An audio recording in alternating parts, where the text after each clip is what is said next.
Good evening, everybody. I am going to show you a fun little project you can make with Dollar Tree dollhouses. I saw these at the Dollar Tree.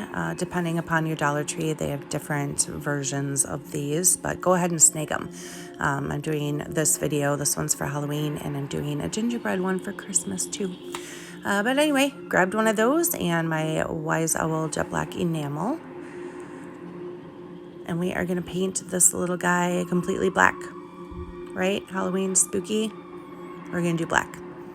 Now, I will just give you a heads up. You can make this cute. You can make this super crafty cute, happy Halloween. I personally like creepy Halloween, so this is going to be a little bit more on the creepier side, but whatever trips your trigger, I'm just here to inspire. So some of these figurines that came with it, I did paint as well. One's supposed to look like a little skeleton, one's supposed to look like a ghost bride. I took some of my acrylic paints too as well, some greens, some blues, just kind of hit different areas, different details with those colors, just to add a little something. I have this sign from the Dollar Tree as well. We're just going to flip it over. I'm not going to do both sides. It's for my house. If I did it for somebody else, I would do both sides, but we're just going to flip it to the back. Took off the tag and I drilled a hole in it. Why? Because I have miniature rope light that I got at the Dollar Tree last year around Halloween. It glows orange, and I'm going to string that through, and you will see why in the end.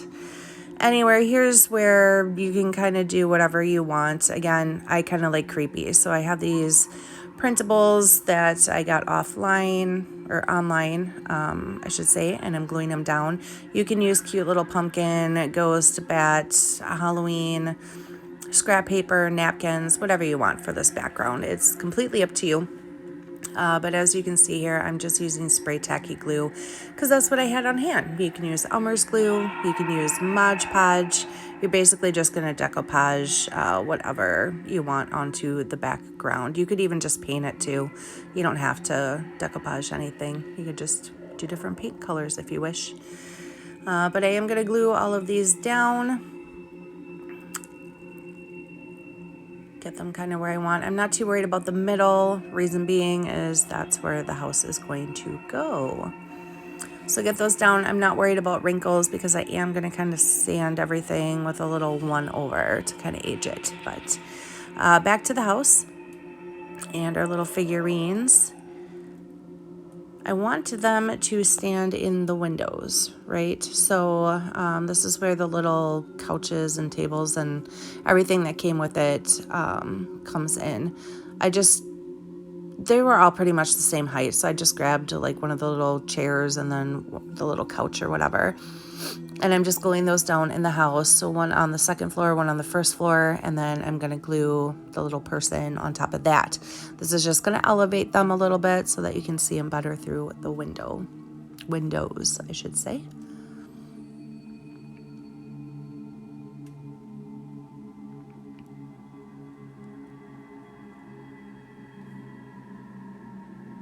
Voila.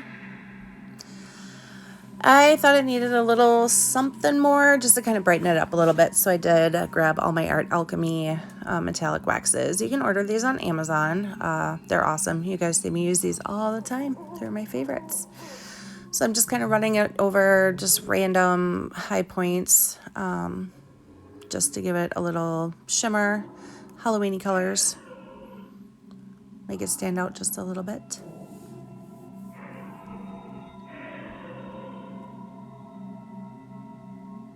I'm not being very precise with this either. It's a house. It's supposed to be, all over the place.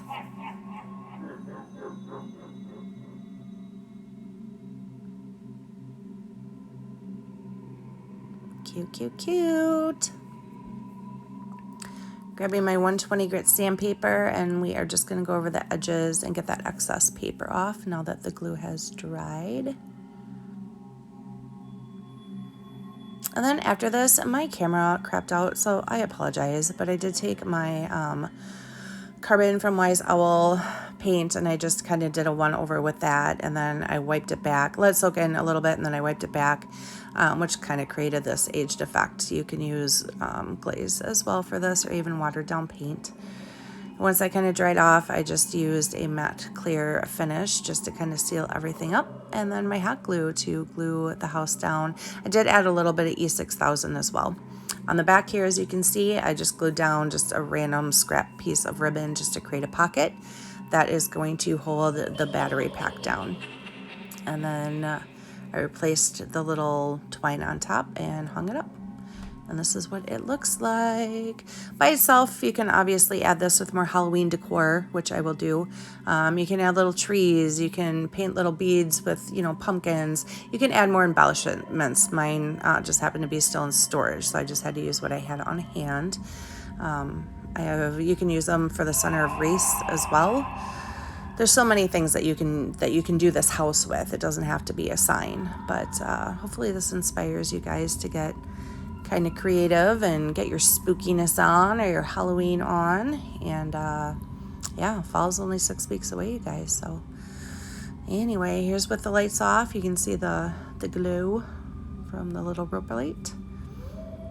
And that's it. My other house I'm making into a gingerbread house, so I guess kind of Christmas in July. But I will keep you posted on that. But I hope you guys enjoyed this video, and y'all have a wonderful night.